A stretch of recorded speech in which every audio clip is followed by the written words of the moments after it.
تبارك الذي جعل في السماء بروجا وجعل فيها سراجا وقمرا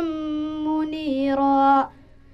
وهو الذي جعل الليل والنهار خلفة لمن أراد أن يذكر أو أراد شكورا وعباد الرحمن الذين يمشون على الأرض هونا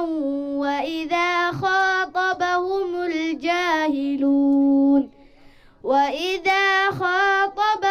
الجاهلون قالوا سلاما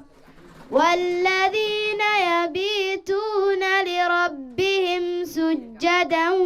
وقياما والذين يقولون ربنا اصرف عنا عذاب جهنم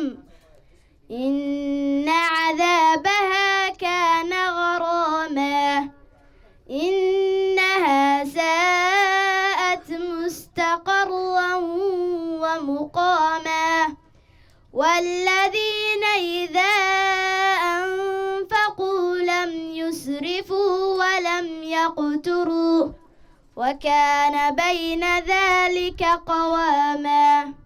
والذين لا يدعون مع الله إلها آخر ولا يقتلون النفس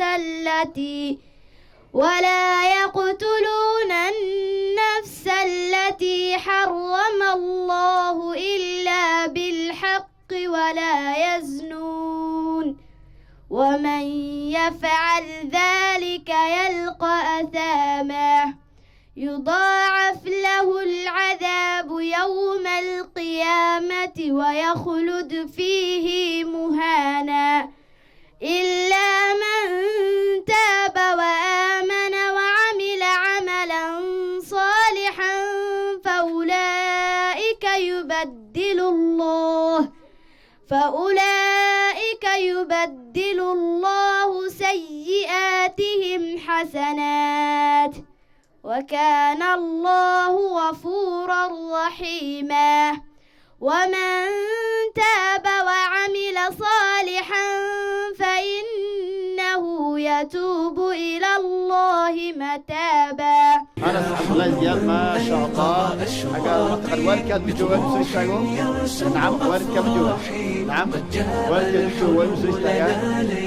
هلك كاميرا هوستنا تجيسا. هذه والد كاشين حقتك. هذه والد كا صصعة. فتهاني القلب لكم تترى من حب دار تبيان شهادة حفيظ القرآن الكريم كيوم القاضي مسجية والد كيس أيام تقنا خلق أسكر تاجس في هذا الكيسان إلهي سبحانه وتعالى هو بلغه في يوم الآخرة. نعم خلاص سود وهذا محويان أرضي كلام ويسونا محويان مع الصمت طالبتي شمسي بصباحي طالبتي شمسي بصباحي